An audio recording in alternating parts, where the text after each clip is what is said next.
This is a game that I have not played in a while, guys.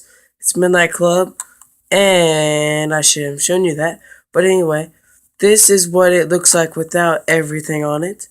And this is what it looks like with everything on it. I spent the last, I don't know, about 20 minutes or so doing just this one side. So if you want to make this car, it's going to take you at least, I don't know, 40 minutes just to get both sides done. And then plus you got to do the mirrors, the front bumper, and the back bumper.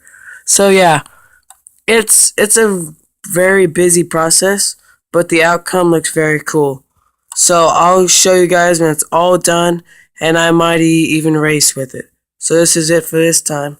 And don't forget to subscribe to Random Comedy because we are awesome.